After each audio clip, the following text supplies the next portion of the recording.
अस्सलाम वालेकुम नाज़रीन, आप देख रहे हैं आहट न्यूज़ चैनल और मैं हूं इरफान इम्तियाज़। नाज़रीन कराम, आज के इस व्लॉग में बात करने जा रहा हूं कि मुल्क पर कर्ज़ों का जो बोझ है, जो वाजबात का बोझ है, एक बार फिर जो है वो रिकॉर्ड सतह पे बढ़ गया है। और हर हुकूमत आती है, अपने अपने दावे करती है और नए नए वादे करती है, लेकिन कहा यह जाता है ये मतलब हम जो है ना कर्ज़े ख़त्म करेंगे, हम ये डेवलपमेंट करेंगे, आपके लिए ये रोज़गार स्कीम लाएँगे, और मुख्तलिफ जो बहाने हैं, हीले हैं, वो किए जाते हैं, मुख्तलिफ लालच दिए जाते हैं आवाम को। लेकिन जिस तरह का एक एक्सपीरियंस हुआ है वो यही देखने को मिलता है कि निज़ाम एक ही रहता है, बस चेहरे बदल जाते हैं, चाहे वो कोई भी हुकूमत हो, किसी भी पार्टी, किसी भी जमात की हुकूमत हो। और एक बार फिर से जो मौजूदा हुकूमत है, इनकी जानिब से भी बड़े दावे किए गए थे, लेकिन आने के बाद जो कर्ज़ों के वाजबात के जो रिकॉर्ड हैं वो सारे टूट गए हैं। 85,836 अरब रुपये जो है अब तक जो कर्ज़ों की वाजबात हैं वो पहुँच चुके हुए हैं, और ये रिकॉर्ड सतह है कि 85,836 अरब रुपए तक जो कर्ज़े हैं वो पाकिस्तान गवर्नमेंट के हो चुके हुए हैं। गुज़श्ता एक साल में 7,417 अरब रुपए का इजाफा जो है वो देखने को मिला है, जो कि एक रिकॉर्ड इजाफा है कि एक साल के अंदर 7,417 अरब रुपए का जो कर्ज़ है, जो बोझ है, वो पाकिस्तान गवर्नमेंट के ऊपर, पाकिस्तानी अवाम के ऊपर जो है वो लादा गया है। कर्ज़े और वाजबात की इस वक्त जो है ये बुलंद तरीन सतह है जो देखने को मिल रही है। और सितंबर 2024 तक की ये रिपोर्ट है कि जिस तक जो है वो 85,836 अरब रुपए पाकिस्तानी कौम पर,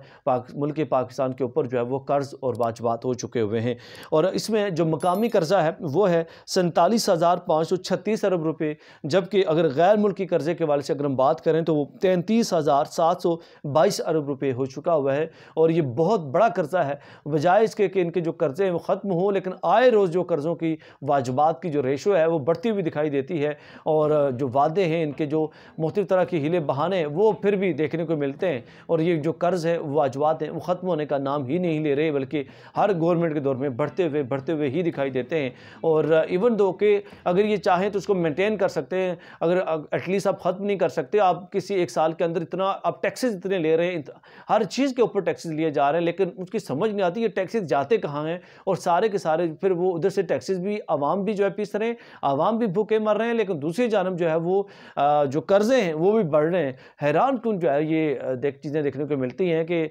मतलब जो भी गवर्नमेंट आती है मुख्तलिफ तरह के वादे करते हैं, मुख्तलिफ तरह के प्रॉमिसेस करने के बावजूद जो है वो हर साल कर्ज़े बढ़ते ही हैं, कम नहीं होते। या वो ये भी देखने को नहीं मिलता कि कम अज़ कम यार जो आपका लास्ट ईयर का जो कर्ज़ा है आप वो तो मेंटेन रखो, आप वहाँ पर तो स्टक कर दो, वहाँ पर तो रोक दो, वो भी नहीं होता, बल्कि हर साल ये नए से नए कर्ज़े ले रहे होते हैं, बजाय इसके कि अब इनके जो टैक्सेस हैं वो बढ़ाने के बावजूद इस तरह इतनी रेशो ने टैक्सेस के बढ़ा दिया है, बिजली के बिल्लात जो आवाम परेशान हो गए, और ख़ुदकुशियों, कितनी ज़्यादा ख़ुदकुशियाँ जो है वो देखने को मिली हैं, और लोगों ने जो है वो अपने आप को मार दिया इन्हीं चक्रों की वजह से, इन्हीं परेशानी की वजह से। लेकिन जो गवर्नमेंट है उनको समझ नहीं आई है। और सितंबर 2023 तक अगर हम कर्ज़े की बात करें तो सितंबर 2023 तक इसका जो हजम था वो 78,419 रुपये था, और सितंबर 2023 से लेकर अब तक जो मतलब 78,000 से 85,000 के ऊपर पहुँच गया एक साल के अंदर। और एक साल के अंदर ये रिकॉर्ड जो कर्ज़ा है वो देखने को मिल रहा है। हैरत होती है कि इतने ज़्यादा टैक्सेस, आपके जो पानी के ब्रांड हैं वो देख लें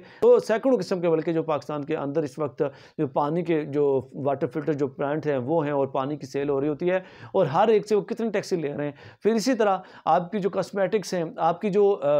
वियरिंग के लिए जैसे आपकी जो ड्रेसेस हैं, फिर इसी तरह अगर आप शूज़ के वाले से बात करें, मतलब बारहा और सैकड़ों किस्म की जो चीज़ें हैं, फ्रूट्स हैं, वेजिटेबल्स हैं, और हर एक चीज़ से इतना टैक्स लिया जा रहा है, लेकिन इसके बावजूद समझ नहीं आती ये टैक्सेस जो है वो कहाँ पे जाते हैं। लेकिन अगर हम दूसरी जानब अगर हम बात करें तो जितने भी अगर गवर्नमेंट के अनासर हैं, या जो भी मुल्क पे जो हुकूमत कर रहे हैं, या फिर जो सरकारी अहदेदारान हैं जो आला ओहदों के ऊपर फाइज हैं, उनकी जो अय्याशियाँ हैं वो दिन ब दिन बढ़ती जा रही हैं, और वो अय्याशियाँ कम नहीं होती। कभी उनको क्या गिफ्ट दिया जा रहा है, कभी क्या गिफ्ट दिया जा रहा है, और जो हुकूमत के मुख्तलिफ अफराद हैं वो कभी जो है वो बरतानिया, कभी अमेरिका, कभी कहाँ पे जो है वो मुल्क के असासों के ऊपर, मुल्क की जो कर्ज़े हैं इन्हीं के ऊपर जो है वो घूम फिर रहे होते हैं। अब ये नहीं समझ आ रही है तो कि मतलब इनको ये आइडिया नहीं है कि यार ये क्या हो रहा है, इतना ज़रा कर्जा है, इसके बावजूद आपकी अय्याशियाँ ख़त्म नहीं हो रही हैं, उनके जो प्रोटोकॉल्स हैं वो ख़त्म नहीं होते, लेकिन इसके बावजूद यार ये जानबूझ के ये काम करते हैं। ठीक है, आवाम मर रहे हैं, भूखे मरते रहें तो कोई पूछने वाला नहीं है। नाज़रीन, इसके वाले से आपका क्या पॉइंट ऑफ व्यू है, कमेंट सेक्शन में अपनी राय का इजहार करना भूलिएगा। इजाज़त दीजिए, अल्लाह ने के बाद।